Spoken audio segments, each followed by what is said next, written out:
Welcome to the recap, What United Methodists Need to Know. I'm Chuck Long. And I'm Lila Marigza. We begin in Greensboro, North Carolina, where last month an art walk on Good Friday provided a meaningful Holy Week experience. West Market Street United Methodist Church's art walk depicts the 14 stations of the cross, the 14 stations starting with Jesus praying in the Garden of Gethsemane, to his arrest, his trial, and his crucifixion, death, and burial.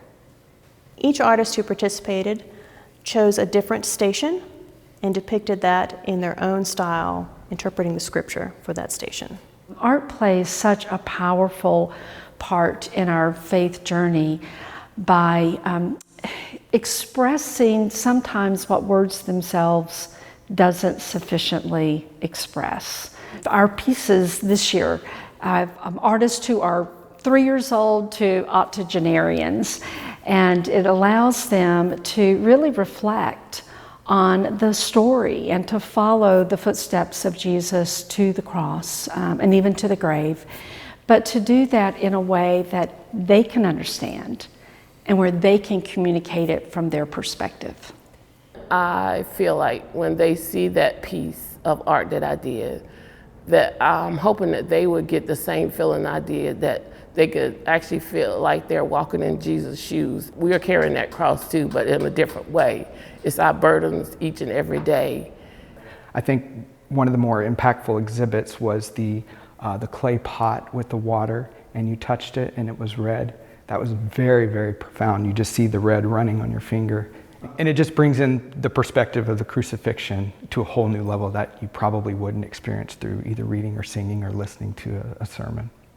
I think one of the greatest gifts about doing this art walk for us is being able to engage as many people as possible, having an offering that opens up our church, people to engage and experience our church in a new way, where they see that it doesn't have to be the same old, same old.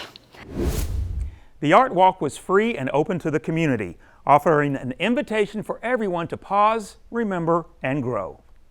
Next, we take you to a historic event in Madagascar. Nearly 500 people recently gathered for the founding service of the first United Methodist Church on the island nation. Bishop Joaquina Nianala led the service.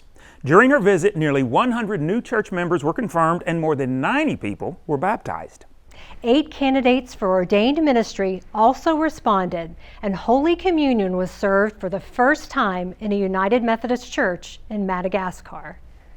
Bishop Nianala said, "What we are experiencing here is very encouraging and promising. I feel very blessed to be here." And in Alaska, a primarily Samoan congregation was chartered. The church has been meeting since 2010 and has continued to grow its membership, including many young people. Bishop Cedric Bridgeforth presided over the ceremony. He said, "This congregation didn't begin today. This ministry began when God created the heavens and the earth." In the Republic of Congo, a new church was planted to establish a mission field in Brazzaville, the country's capital. Bishop Daniel Lungay and a team from the Central Congo Episcopal area celebrated the launch of the church with its 150 members. Bishop Lungay said, "We don't create the church, but the church is born when people come together to pray and study the Bible." Clergy and lay leaders were trained to develop vibrant ministries. They hope to plant 3 additional faith communities by the end of next year.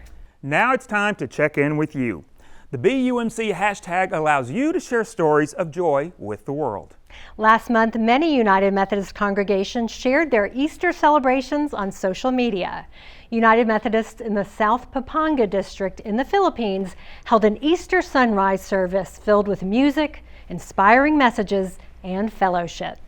A second campus of New Covenant UMC was launched on Easter Sunday in Lenoir, North Carolina. During the service, 16 babies and children, all under 5 years old, were baptized. Westbury UMC in Houston, Texas held an Easter egg hunt and hosted an Easter brunch and a worship service. Members at Asbury UMC in Savannah, Georgia, lovingly made communion bread for their Easter service. The congregation at Princeton UMC in New Jersey enjoyed a sunrise communion service, as well as indoor worship and a time to connect with each other. And First UMC in Omaha, Nebraska held a celebratory service complete with kites. Where do you see God working in your life and community? Share your story. Simply add the hashtag BeUMC when you post on social media. Learn more and be inspired at umc.org/BeUMC. Thanks for joining us for the recap. Stay in the know every day on umc.org. We'll see you next time.